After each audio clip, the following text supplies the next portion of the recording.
अस्सलाम वालेकुम दोस्तों, कैसे हो? उम्मीद है अल्लाह पाक के फजल से आप ठीक ठाक होंगे। मैं भी ठीक ठाक हूँ। आज मैं आपके साथ बहुत ही प्यारी और बहुत ही अच्छी एक रेसिपी शेयर करने जा रहा हूँ, जिसमें कहा जाता है कि ये गर्मी का तोड़ भी है।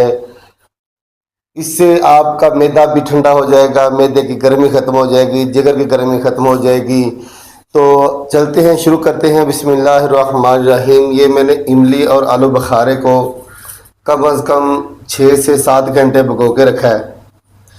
ये देखें, एक आपको बात बताता चलूँ कि इसको बनाने में ही सब कुछ है।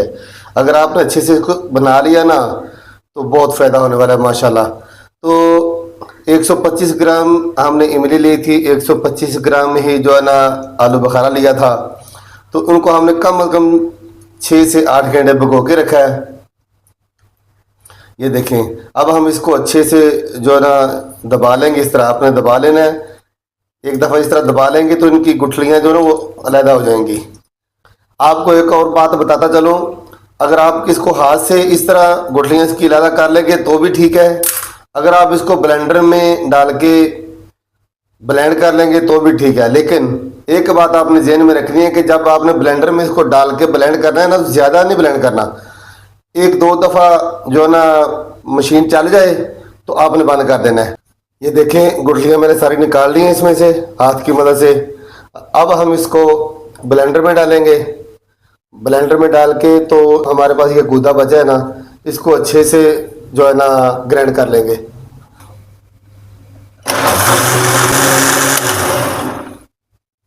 अब अपने चूल्हे को जला के ऊपर पतीली रख दिया और एक कप पानी का उसमें ऐड कर देंगे। पानी ऐड कर दिया। ये चीनी है एक और ये दो, लेकिन दूसरे वाला कप सारा नहीं डालेंगे। हमारे पास 125 ग्राम इमली थी, 125 ग्राम आलू बुखारा था। उस हिसाब से एक पाव बने वो। तो चीनी को उसके लगभग ही हम ऐड करेंगे। चाहे आप पूरी पाव डाल लें, चाहे आप थोड़ी कम कर दें या ज़्यादा कर दें। मैंने थोड़ी ज़्यादा की है। अब इसको थोड़ा हल करते हैं। यहाँ पे एक बात आपको बताता चलूँ कि आपने जब चीनी के लिए पानी डालना है, ज़्यादा नहीं डालना। ज़्यादा से ज़्यादा भी आपने डालना है तो 1 कप डालना है। अगर ज़्यादा डालेंगे तो वो एक तो टाइम लग जाएगा उसको खुश्क होने में, दूसरा उसका फ़ायदा भी नहीं है। हमने पानी तो सिर्फ इसलिए डालना है कि चीनी जल्दी हल हो जाए।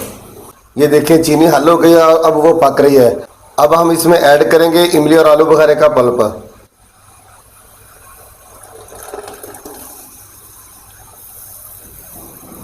ये सारे का सारा मैंने ऐड कर दिया है। अब इसको पकाते हैं। एक यहाँ पे आपको बात बताता चलूँ, इसके पकने की निशानी मेन आपको बता देता हूँ। कोई तो कहते हैं इतने मिनट पकाएं, कोई कहते हैं इतने मिनट पकाएं। मैं सिर्फ आपको एक सिंपल तरीका बताता हूँ। ये आपको ऊपर से सफ़ेद पे जाग नज़र आ रही है। जब ये ख़त्म हो जाए उस वक्त आपका शरबत तैयार है। आपने उस हिसाब से बना लेना है। बेस्ट निशानी यही है। जब तक ये ख़त्म नहीं होती तब तक आपका शरबत तैयार नहीं होगा, वो ख़राब हो जाएगा। ये देखें, जैसे जैसे ये पक रहा है ना, वैसे ही झाग थोड़ा ज़्यादा हो रही है। एक दफ़ा ये ज़्यादा होगी और जब जब ये तैयार होता जाएगा वैसे ही जो है ना झाग कम होती जाएगी। और जब बिल्कुल ख़त्म हो जाए उस वक्त आपका शरबत बिल्कुल तैयार है। जब ये पक जाएगा तब आप इसकी लुक देखना कितनी प्यारी हो जाएगी। जी, ये आप देख सकते हैं कि जो ऊपर झाग है वो बिल्कुल ख़त्म हो गई है।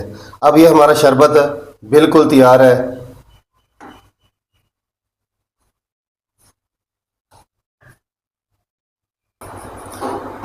ये देखें, जितने की मुझे ज़रूरत है मैं वो बना रहा हूँ। आपने अपने हिसाब से बनाना है, ठीक है। आप इसको 10 से 15 दिन जो है ना स्टोर भी कर सकते हैं। अब हम इसमें बर्फ़ ऐड करेंगे।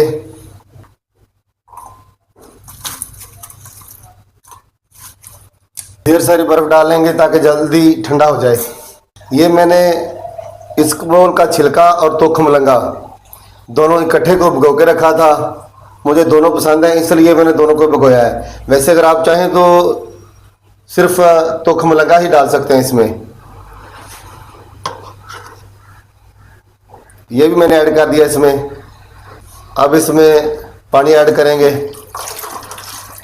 हाय हाय, ये देखें,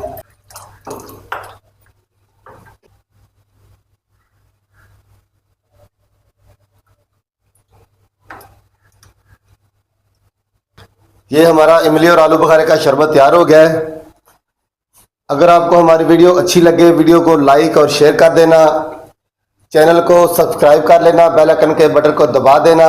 ये आपकी हमारे साथ मोहब्बत होती है, दिलचस्पी होती है, हमारी हौसला अफजाई होती है कि आप हमारे भाई हैं, दोस्त हैं, आपने हमें सपोर्ट किया, हमारा दिल खुश होता है। मिलते हैं किसी और वीडियो में, तब तक के लिए अल्लाह हाफिज़।